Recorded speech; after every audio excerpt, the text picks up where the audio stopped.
All right, welcome back, Friday Night Lifers. We're here with Wayne Voorhees, head football coach at Riverdale High School. And just as a quick introduction, Coach Voorhees and I go back to 2016 when he was at Legacy High School.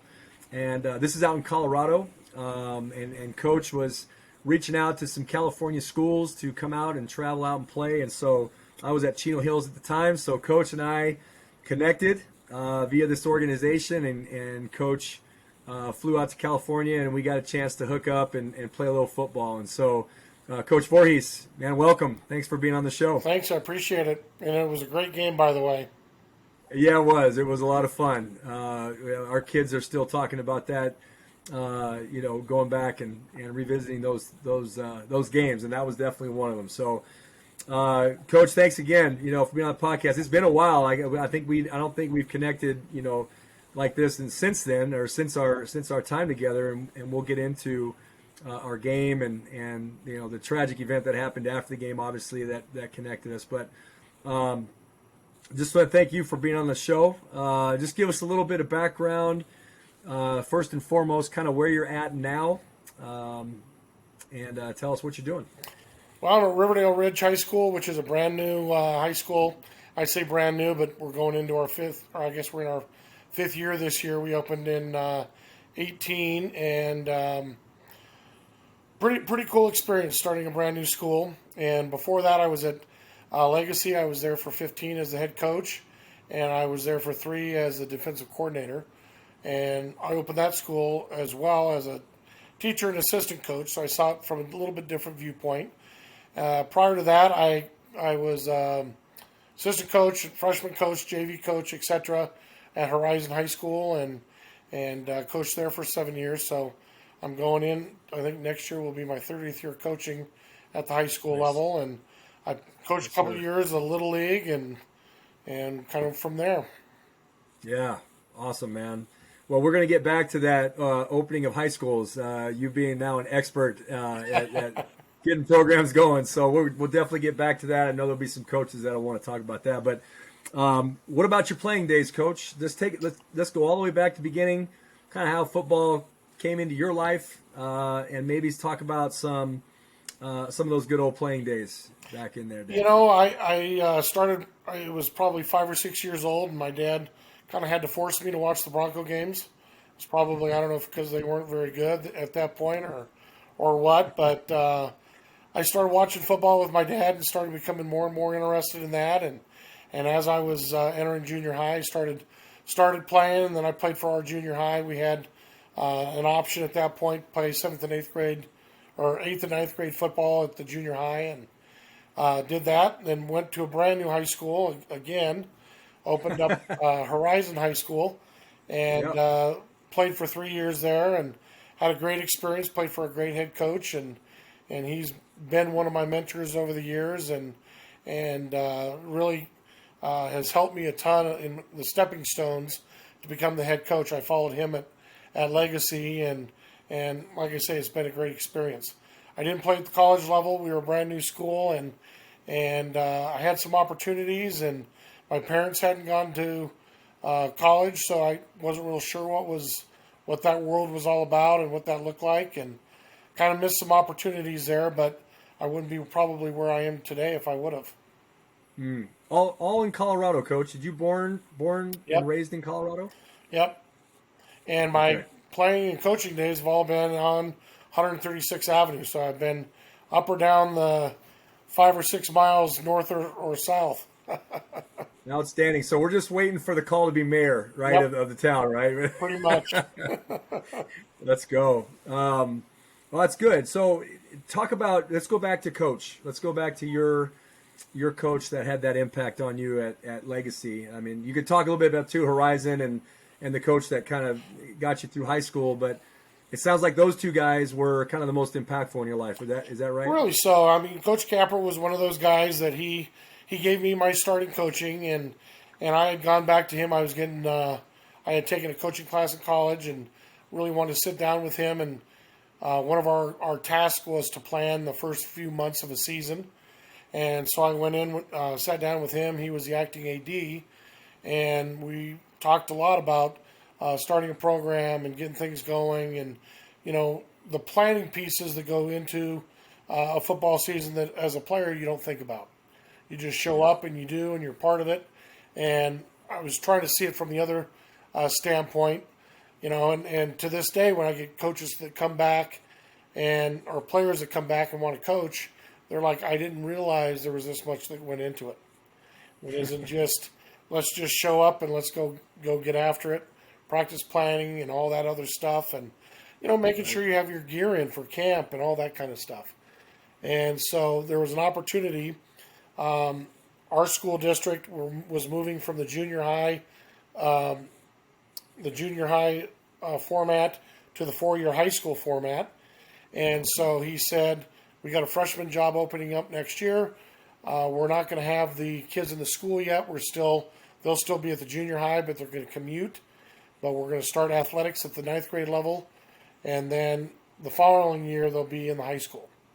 So nice. I got an opportunity. I applied for that job, and me and another guy were kind of the first freshman coaches there. And that was a great experience because it was basically running my own program, if you will. And we started and we had all the junior high equipment and that kind of stuff. And we started fundraising to start to get high school equipment and make sure that we had all the stuff that we needed to get it going. So that was probably about 7 years after the high school opened. We moved to that from the junior high to the 4-year high school, which was new in Colorado at that point. There was very few 4-year high schools. It was all the junior high model and then the 3-year high school, sophomore through seniors. Okay. So when those kids when you say commute, were they on one campus and then had to go to another for practice and games like that? Yep. So I would actually I had kids from 3 different junior highs. Wow. And so they were coming up and, it was obviously logistics, making sure that they could get there on time and all that. So, in a sense, it was kind of a bridge. It was almost like Little League where we were practicing later than the high school kids because they had to commute and get over there. And like I say, he gave me my first opportunity, and over the years, he gave me more and more responsibilities that a head coach would have. I got in charge of reconditioning helmets, and he would give me little tasks, some of the fundraising and some of this, and that to kind of help me build and just get some experience doing it. And then he pushed me to apply for some head coaching jobs at a couple other places. And he had stepped down. He was GA, and he went and GA'd for University of Colorado for a couple of years and took a sabbatical from high school and started a brand new high school in Legacy. He got the head coaching job, and then I came over as his defensive coordinator, and then he kind of groomed me to follow him a few years later. Nice. How important was it, Coach? You're speaking about doing kind of the unglorified work, right? All the dirty work, the behind the scenes stuff. How important was that when Coach started handing you that stuff? How important was that for you in building you up as a future coach? And what were some of the other things that you had to do to get ready for that? Well, I think it was big because it really taught me that work ethic, and it's not just show up and coach and somebody hands you a practice plan and let's go. All the stuff that goes into, football started becoming a year-round sport around that time. And I know lifting has always been somewhat important. But the weight room and then all the spring camps and all the other stuff that kind of goes along with it, now you're planning a year-round sport, and you're planning around basketball and baseball and wrestling and whatever else is going on. But like I say, he just gave me more and more responsibilities, whether it was equipment, whether it was inventory, whether it was helping making sure that we got all the stuff ordered in time to get in for our May camp, all those kinds of things. And it taught me that work ethic of what you got to do to make sure you're on time with everything. And we actually created an organizational notebook, that's a huge binder, and it goes month by month. These are the tasks that I need to do, and he gave that to me when he retired, and I've used that every year, and I share that with my assistants, along with my portfolio of some of the things that I used to get hired. But that organizational notebook is huge. What do I Yeah. do year by year? And a lot of it's outdated because we would end the year, and in our end of year meeting, we'd fill out 5 envelopes with our name and address on it. Well, Coach would actually mail us a couple of letters along the way instead of shooting a huddle message or Yeah. a tweet or whatever we do now, group text or whatever it is. Right. But we actually had to fill out and organize that. So you had to, make sure that every player had their 5 envelopes. So we would get, our camp information in May, and we'd get, back to school. We're getting ready to open the weight room again. It's January, and start a new year off and all that kind of stuff. So, like I say, it was a great learning experience, and I think a lot of the coaches that are coming in now that are pretty young are not getting that experience because everybody thinks that they're ready to be either a head coach or a coordinator tomorrow, and there's a lot more work that goes into it than just showing up and trying to figure out an offense or a defense. Yes, sir. What were some of the things that, as you talked about technology and the way things have kind of changed since you were coming up, what were some of the tasks that you were given to your young coaches during your time as head coach? Well, one of the things, you think about making player highlight films and that kind of stuff, that just didn't happen. We just would get a videotape mailed to us with a return envelope, and we had to make copies of game film and send it back. Well, I would always package it with our roster and my business card, our stats, and that kind of stuff. So I'd have guys running that assembly line, if you will. Yeah. And a lot more work than just putting an email address and shooting out a thing from Huddle with a kids highlight and all that kind of stuff. And then as we moved from the VHS, we got kind of those middle or smaller digital tapes. And I was actually teaching a media productions class. And one of the things that my kids were doing is making highlight films for kids. We'd be able to put them on and burn DVDs and then send those out.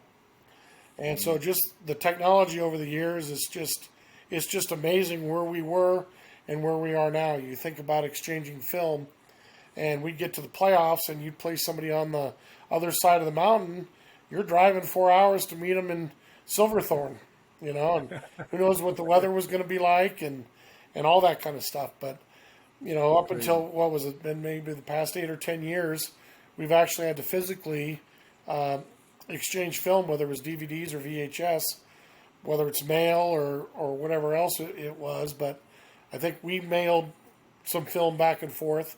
I don't know if Huddle was still, I guess Huddle was a thing then, but It was going, yeah. just getting that film back and forth was a huge task back in those days. Yeah, I know. I joke around all the time with, coaches and stuff. I remember sitting in the living room with my dad watching the 8mm reel-to-reels in the 70s when he was coaching, and that's what kind of it got me going. It got me fired up because I was entranced watching him use a cowboy clicker, and they would go forward and he'd pause it and he'd run them backwards, and they're running backwards in slow motion. I was like, what is this? So as a kid, I was more like intrigued with the clicker, right, and the film, but and just listening to you talk about all the technology and through the years and what you've had to deal with and how far we've come and who knows where it'll be before we are all done coaching. Totally.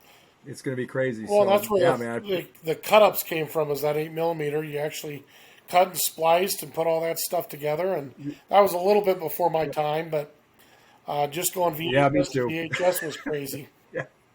No, me too. Yeah, Dad would have me stack those tins. I was in charge as a boy. I was stacking the tins in the little net, getting ready to go exchange. And then you have those coaches.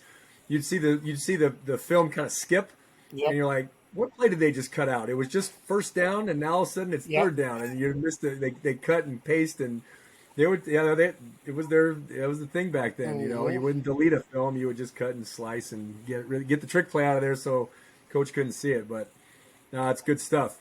Coach, you got involved in USA football. Take us through a little bit how you got introduced to USA football, and a little bit of the process. Maybe if there's a coach out there that's looking to get into USA football, it's a great organization. How you became a master trainer.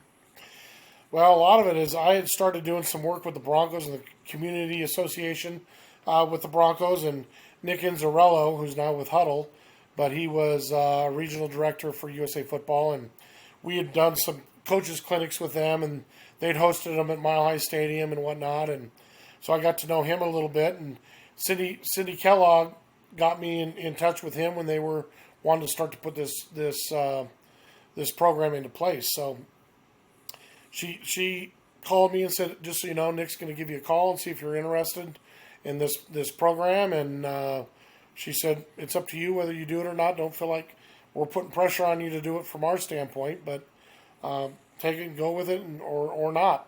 So he called and we just talked about what the program was all about. And I thought it was a pretty cool deal and anything to give back to the game and try to make it safer. And that was when all the concussion stuff and all the CTE and, everything was coming out and really giving us a bad name as football and football coaches.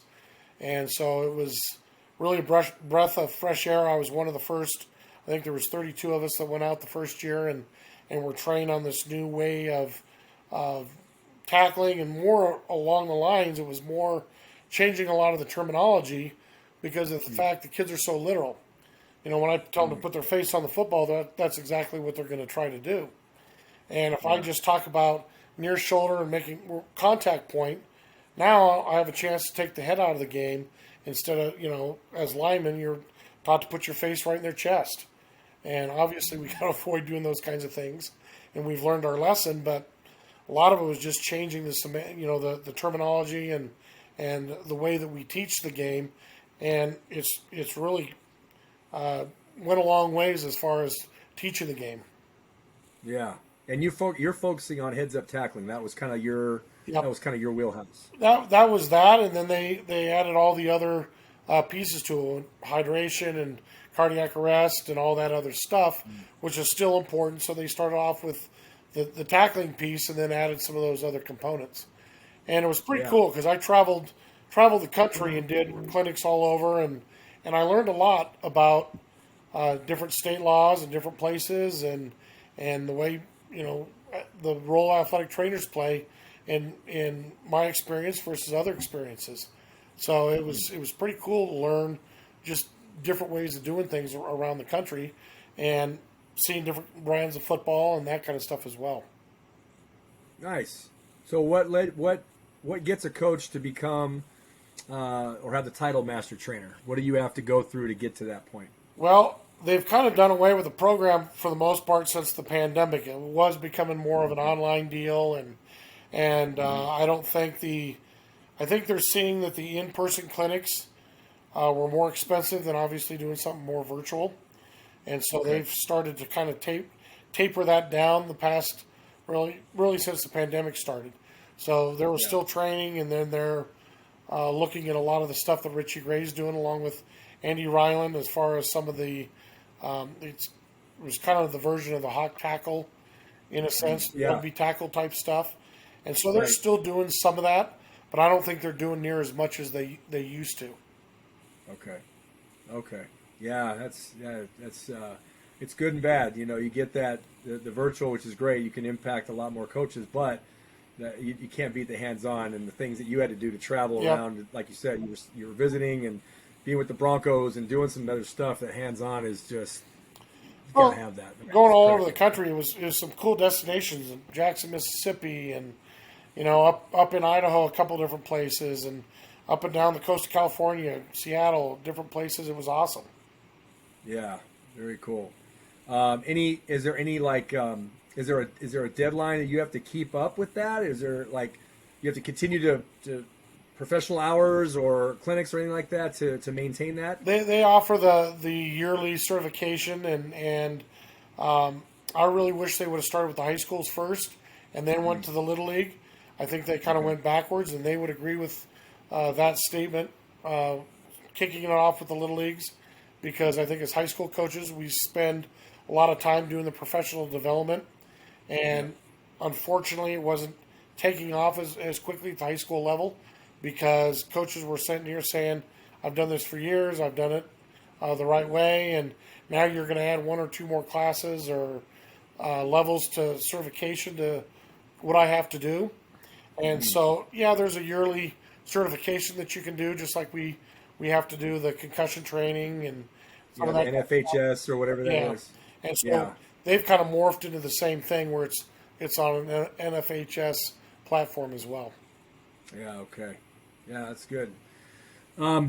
Coach, we talked a little bit about just our relationship and how it got going. You came out and played it, and we had a great game back in 2016, somewhere in it was late September, week 3 or 4, or something like that.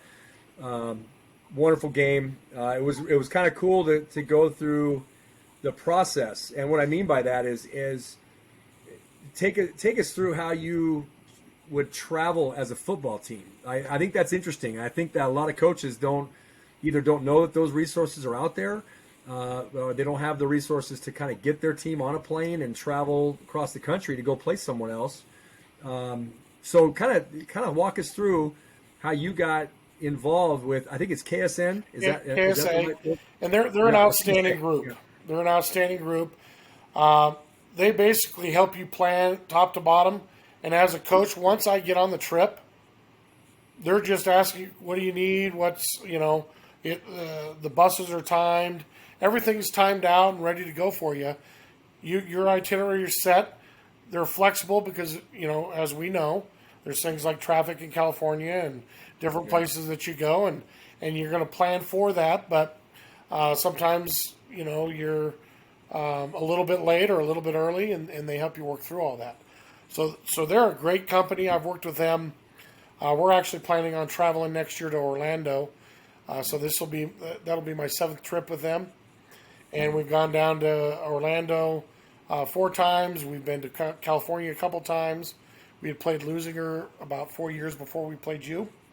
Okay. And like I say, they do everything for you as far as making sure that it's all set. You go out and you take a look at the field and where you're going to play, and then you get a big picture look at the logistics. Where are we going to stay? What are we going to do on the trip? And that factors in where you're going to stay versus where the game venue is. That kind of stuff. So we had played at Orange Coast College the first time we were down there, so we stayed near Anaheim. We weren't very far from the venue, still pretty close to the beach and that kind of stuff. So when we played you, we were in Manhattan Beach, so it was a little bit further drive, and we just had to plan for it. But we went to the beach and we did all that. We went to a UCLA game, so the kids got to see the Rose Bowl, and we had a kid playing on the UCLA team, so it was kind of fun seeing one of our players suiting up for UCLA. So it was a great experience. Yeah, I mean, shoot, 7 times with that company, they're going to give you some frequent flyer miles here, or maybe the 10th trip is free. I don't know. They got to do something for you, Coach. Well, and to be honest with you, it's a task of raising the money, but they give you so many ideas, and really when it's all said and done, it's easy for kids that are motivated to do it. And one of the coaches who had coached with Coach Capra before, they had coached in their younger days, and he's another one of my mentors, Tony Manfredi. He had taken his kids to Canada. He'd taken his kids all over the country, and partly with KSA, and now he's working with KSA, and it really is a lot less work than you think it is to put together a trip. And like you say, the kids remember it forever. Oh, yeah. We're 3 years out. The kids at graduation are telling me, "Oh, Coach, remember when we did this, and we remember when we did that." And they may not remember a lot of other things in their high school careers, but that trip was one of them. And I was just surprised how many kids had never been on an airplane before.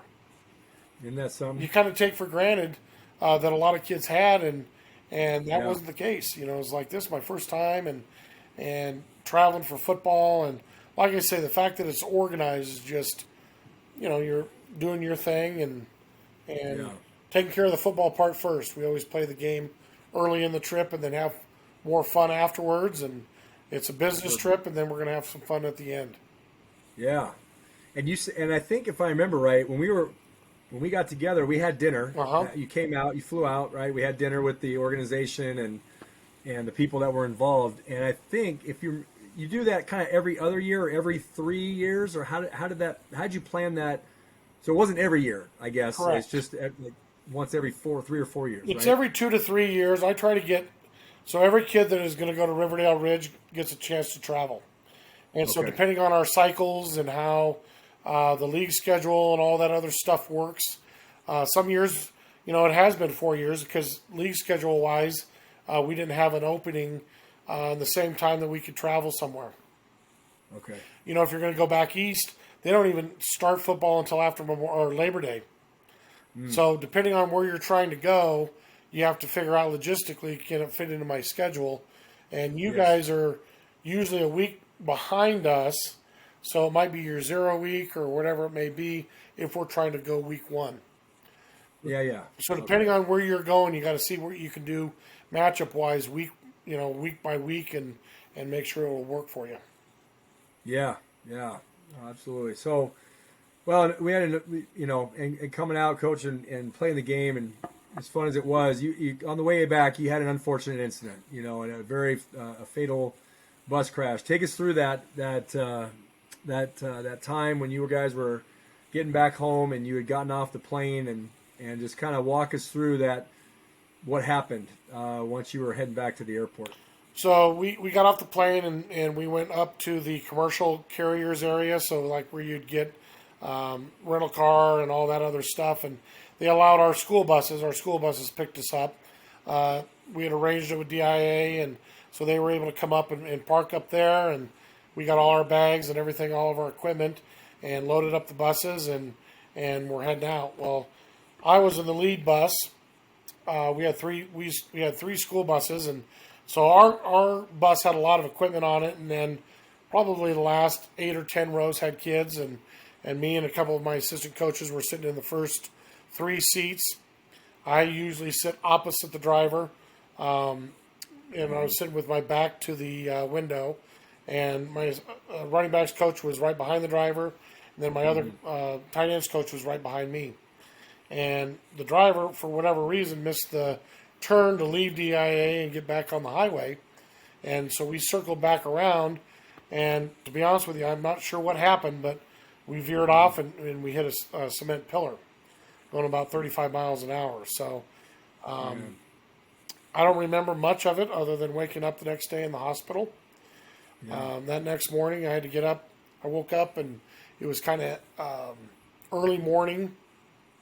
Wasn't sure what time it was, but you get up in the morning at the same time, you got to use the restroom. And so I was ready to get up and go, and no idea. I felt like a little bit banged up and had to ask some questions. And luckily there was a nurse there. I was in ICU, and I had a nice little, you can't really see it now. It's healed up pretty good, but had a nice little gash over my forehead.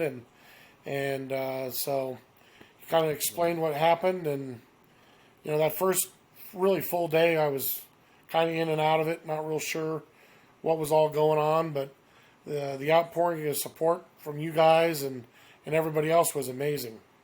I mean, I was, and I don't know if everybody knows this, but you and a couple of your assistants flew out to the hospital, and we hung out for a couple hours, and that was amazing to me.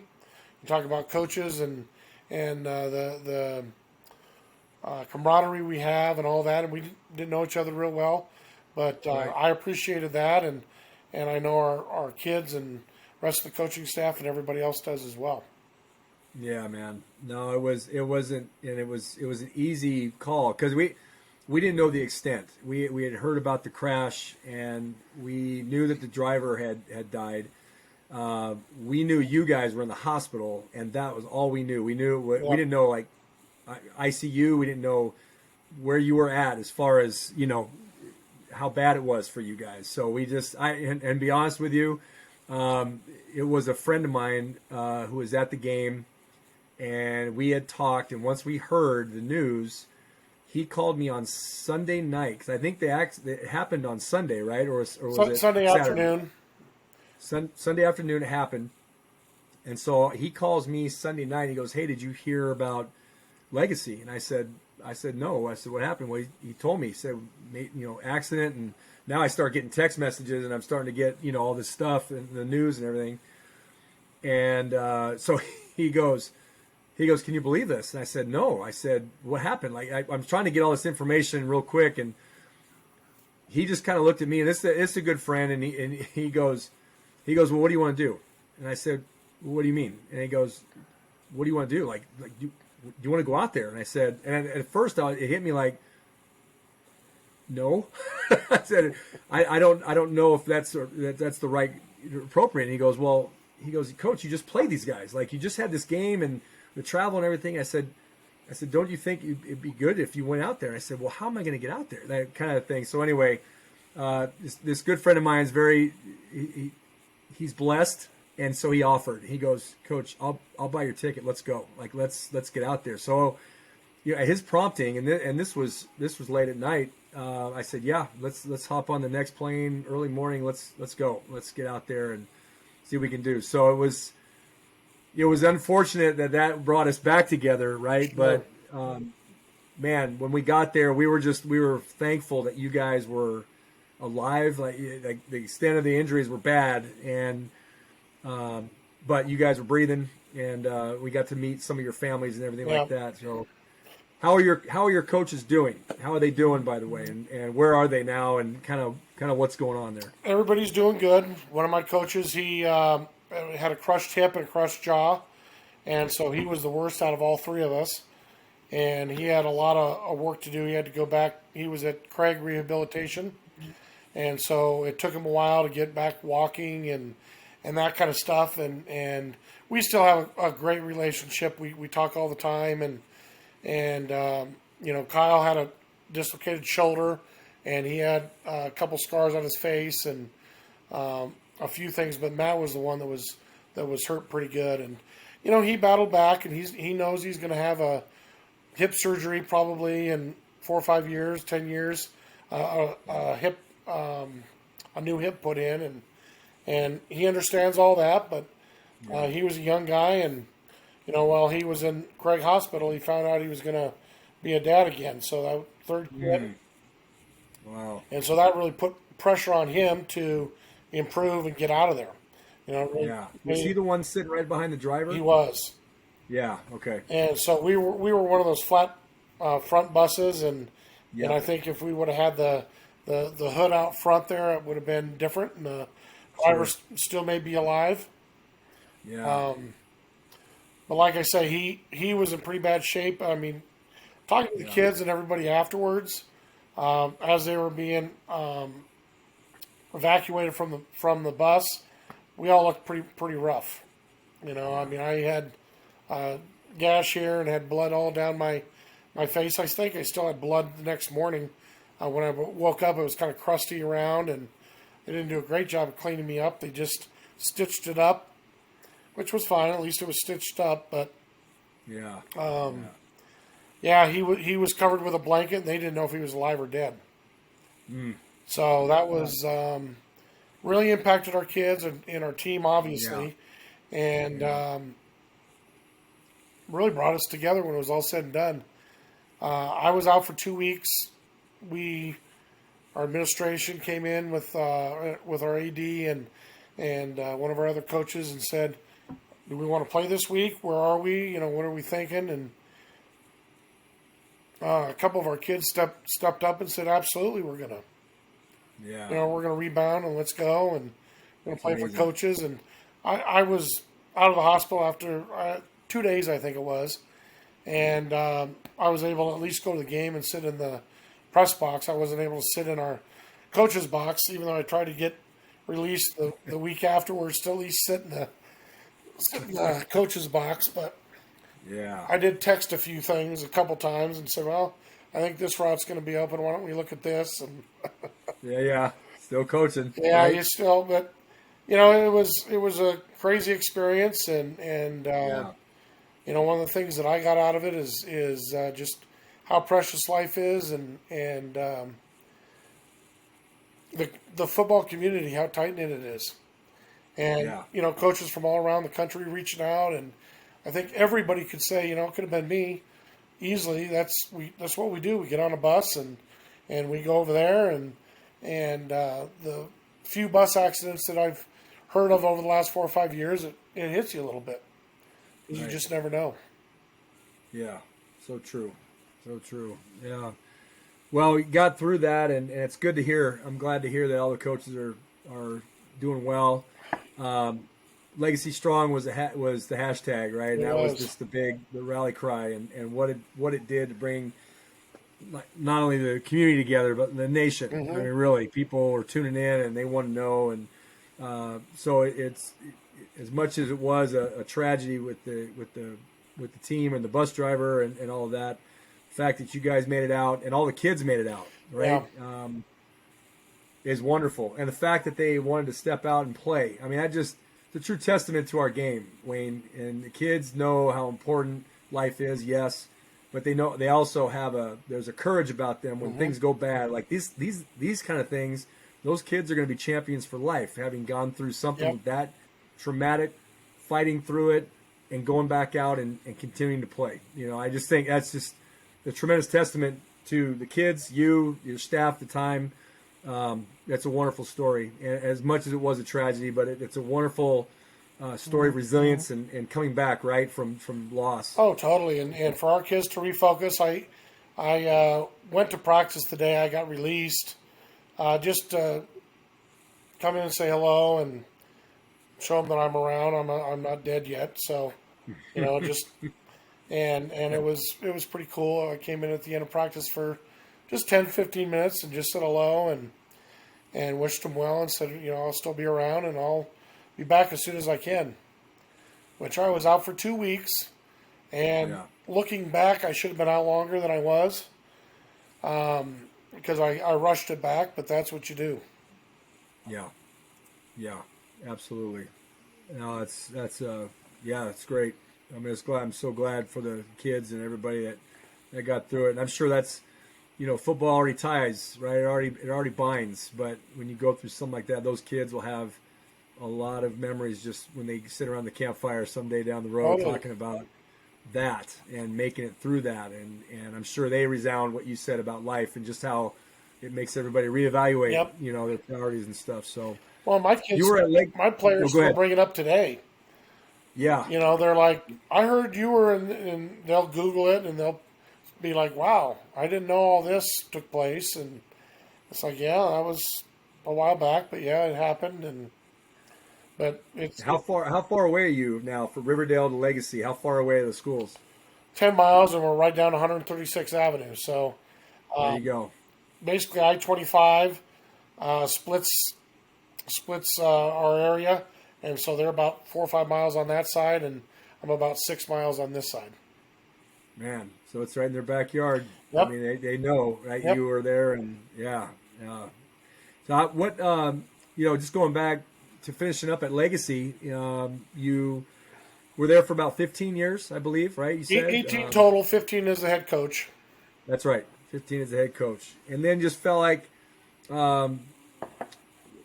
it was time for a change. So kind of take us through that and what kind of prompted that and how you got over to Riverdale from Legacy. Well, what prompted that is I got a new AD who wanted to start micromanaging me, and I said, you know what, I think we've been doing a pretty good job for the last 15 years.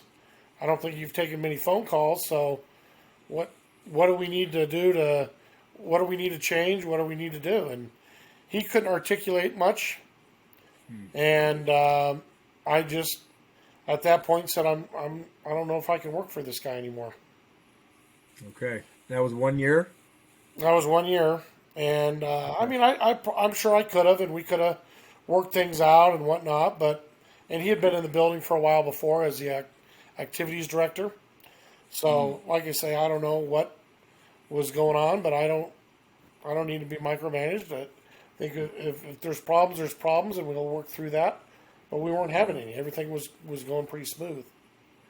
Yeah. So, And the community must have been put out by that. I mean, I can't imagine what you guys went through in 16 and just coming through all that. You were at the helm, and when that was all going down, I'm sure your families were devastated. I'm sure they were up in arms. How can this be happening? And what's happening? well, I and didn't all let that. him know. I didn't tell him why I was leaving. Okay. I Okay. I knew the new school had it was open, and I had known the athletic director from the time that he was working in CHASA, our governing body. So I had worked with him on a few occasions, and so I reached out to him to see if it was still open, and he called me back and said, call our HR people and see if you can make it work, because when you leave districts, you don't get all the years and all that kind of stuff. And I said I potentially could, so they reopened it, and I interviewed, and here we are. And I mean, it's a great opportunity. It was one of those schools that we overlooked the golf course that I play all the time, and for the years when they were being built, I kept saying that'd be awesome to be coaching at that school, because we got our own stadium, and where I was before, we had to share a stadium with 3 other schools, and I mean, it was our home stadium, but wasn't our stadium. And now Riverdale Ridge has their own stadium, and it is our stadium. Nice. So opening the school, Coach, you have become an expert. So let's talk about that. When you take a job and you're starting from scratch, what are some of the obvious challenges? But then what are some of the cool parts about opening a school and starting a program from ground zero? Well, the biggest thing is trying to get a good staff put together, and some of those guys are taking a chance because you're going down in levels. We opened up at 3A, and 5A is the biggest in Colorado, and so some of those guys that have been coaching at the 5A level hadn't experienced the 3A, which isn't a huge difference, but it's a different level, and the fact that a lot of the teams have their own stadiums, but maybe don't have lights, so now you're forced to play on a Saturday or Friday at 4, or some different logistical things that go along with being in some smaller schools, and the longer travel and that kind of stuff. So putting a staff together, it was a little bit of a challenge, just trying to get the right guys coming with me, and not just from Legacy, but from different areas. That was a new opportunity, a new challenge. And when we went in, we had a lot of kids that hadn't necessarily played a lot of football. And they were, it's always one of those things when you go to a new spot. And I know I had a little bit of a reputation in the area and whatnot, but you get a lot of people that aren't real sure if that school is going to be a good school, if it's going to be, what's going to come out of it.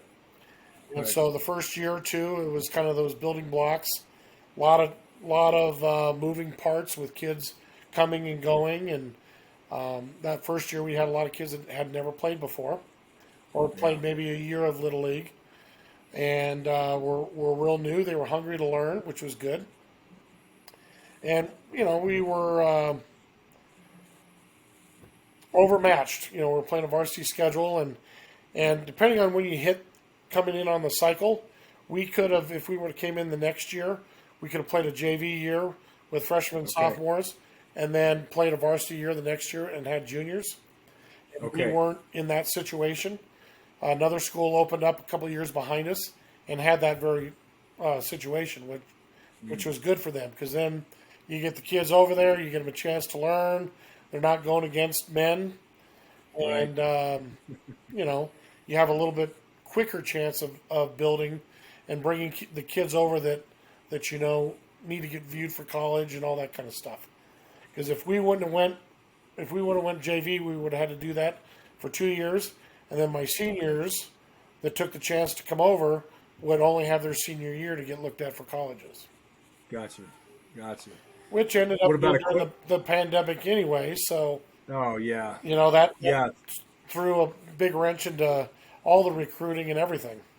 Yeah, so timeline that whole thing for the coaches. The school opens in 18, you played your season in 18, roll over into 19, so now you've got these kids 1 year in, they play their season in 19, pandemic.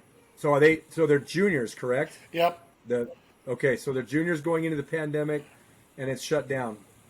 How in the world? We had our, the off season, how important it is, and getting in the weight room and getting that culture of we got to go get bigger and stronger. And, we had learned a lot from that. We'd learned from the first 2 years, if we can get bigger and stronger, we're going to be a team to be reckoned with. And so we had it going. We had a ton of kids in the weight room. We were getting stronger. We were getting thicker and faster. And March, bam.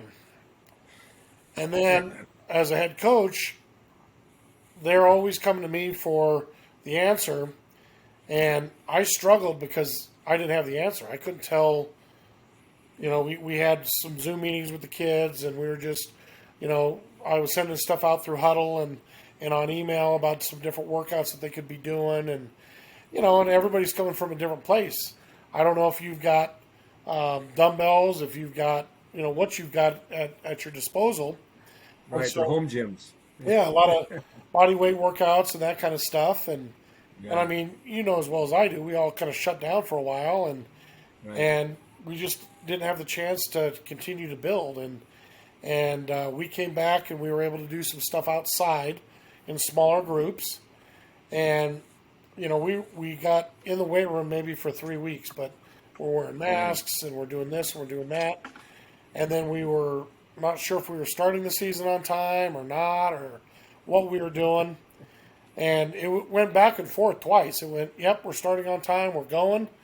And then it wasn't maybe a week before that they said, no, we're going to push it back. Oh, And then we said, okay, so we're just kind of sitting here. And, I don't know if I should tell kids to get their physicals and what we need to do. And, sure. Coaches are saying, well, you tell me tomorrow and we're going to start. Well, there's a little bit more that goes into it than that. Yeah. With registration and all those Right. other things. I mean, I get the Right. premise behind it, but there's more to it than that. Yes. And we ended up getting pushed back, I guess, close to almost a month. We started Okay. kind of at week 3 of September. Okay. And we were going to have 7 games guaranteed and then a short playoff. And we ended up getting 5 games in and got quarantined. And it was Okay. rough because our first senior class, I had planned to do our senior night, the first home game, because you never know. Yes. And Yes. our first game was our first home game, and we got shut down for having fans that morning. So we never got to have senior night. We tried some different things, and we held on to it. We still had their banners and everything put up, and Yeah. our banquet was virtual. We figured out eventually we were able to do equipment check-in, but basically it was parents driving up and dropping off their bag, and then we had to go back through it and try to figure out if they had everything that they needed or that we checked Yeah. out to them. So, that was Crazy. just, the past 2 years have been brutal. Yeah, man. Yeah. Well, we're hoping to get some semblance of normal for you this year. Yeah, we're starting to get there. I mean, we've got that Yeah. culture back, and I think Good. our kids are starting to push forward and work hard again. And I mean, it was just such a crazy time because, with the quarantines and all the things that were going on, and with Yeah. football starting and stopping, and people making plans, we lost kids that we should have had because they were playing club baseball, or they were going on vacation, or they were made plans and adjustments. Even as a Yeah. staff, we had the same thing. Some of our coaches, because we were talking about playing in the spring, and so I had coaches that started to kind of plan some things, and it's Yeah. not as easy to get deposits back and that kind of stuff when you Yeah. plan stuff. So it was, the last 2 years have been just interesting because I haven't had a lot of the answers because it was so fluid. You just didn't know Yeah. day by day what you were going to do. You're going to have practice or not, and so we were pretty lucky over the year to get 5 games in, and unfortunately we were quarantined and nothing really came out of it. No, we didn't have a big outbreak or anything, but unfortunately it shut our season down. So Yeah. And are you kind of in a rural community out there, or are you still kind of in the city? it's definitely suburbs. It's not rural. We're about 10 minutes or 10 miles northeast of Denver. Okay. So not too far, but being the fact that we're 3A, we play a lot of the smaller schools out there, and we're still not there yet. We're 3A still at this point, and some of our enrollment's been affected by being online only and all that kind of stuff. Yeah. Now we're in the end of January though. You're back in the weight room. Oh, yeah. All systems go, right? Yep. Yeah. Kids have been back all year, and last year we were 1 day a week, and so the other 3 days they were on They were online, and it's been interesting. It's been challenging, but this year's been great to be back in front of kids and kids doing what we've been doing, and still wearing masks inside, which is what Yep. it is, So but are we. it's better than not doing anything at all. Right. Live in-person learning. Yeah. Well, and That's what's amazing great. is, all our administration is like amazed with how we were able to run our off-season stuff. And it's like, what, as football coaches, that's what we do. You give us the rules, and we'll figure out how to make it work Yes. with however many kids it is. So we had 230 kids doing an outside program, and they're like, "How did you guys were you able to organize it?" And it's like, well, whether it's 150 or 200 or 80, we organize. We are based on numbers. And we'll figure it out if you tell us what the parameters are. You grid that football field up. You Yep. put the groups in their pods, and you get them working. Exactly. And moving. That's what we had to do. Back in spring of 2021. Yep. Just and get them going. But you make a way, find a way to get it done. Yep. Man, that's good. Well, Coach, I really do. I'm hoping for 2022 that we're straight on through. You and I both, man. I hope we can have that full off season. Get our kids bigger, faster, stronger. And, I don't know about you, but we really felt the brunt of lack of training, I guess, lack of weight rooms stuff a little bit. And some of the things that happened, we had a couple kids get some injuries in the spring when we were doing our little spring season that they gave us out here, and that rolled over into the fall. So I guess the question is, are all your kids good and healthy going into this off season? Are they all strong and healthy, or are you still dealing with some injuries? For the most part, we had a couple ACLs and a few things the kids are still rebounding from, but majority of them are going to be coming back okay. We lost our quarterback before our scrimmage this year. He cut and went down, and I knew as soon as he went down it was an ACL, and we got the notice a couple days later, and it was like, you don't see a kid go down like that without any contact and it not be an ACL. I mean, it took us a while to overcome that, just because we were really one-dimensional for the first 3 or 4 weeks, and I was amazed because we played a team up in Greeley, which is about 45 minutes northeast, and they knew that our quarterback was already injured, and started to hear that, and so they're preparing for. They didn't know what we were going to do or whatever it may have been, and we were pretty one-dimensional at that point. So I was just surprised how quickly news traveled, because it wasn't like we were posting it on social media or anything. You're not putting it out there, right? No, but man, it was quick how they knew before probably we knew. Oh man! Well, where can coaches find you, Coach? Whether they're trying to start a brand new school, whether they're trying to get involved in USA football, where can our coaches find you? Well, On I'm on the 27J website. Our school district is 27j.net, and you can send me an email. I'm Voorhees, VOORHEES at SD27j.net, or my cell phone is 303-601-9171, and I've got it where it screens my calls. So shoot me a text and tell me who you are, and we'll set up a time to talk. Nice. Social media? Yeah, I've got a few different. I guess it's Coach Voorhees on Twitter, and then I got Riverdale Ridge Football on Twitter, and then same thing on Instagram. It's Riverdale_Ridge_FB on Instagram. There you go. Awesome, man. Well, Coach, man, it was great connecting with you again. Great seeing you. I appreciate it. It's good to see you as well. Man. Appreciate you coming on, and definitely some good pearls of wisdom for our coaches out there. So all the best in 2022, Wayne, and we'll keep in touch. We'll keep our eyes on the Riverdale High School program, and all the best to you, my friend. Appreciate it. Same to you. All right, take care. Thanks. All right, bye-bye.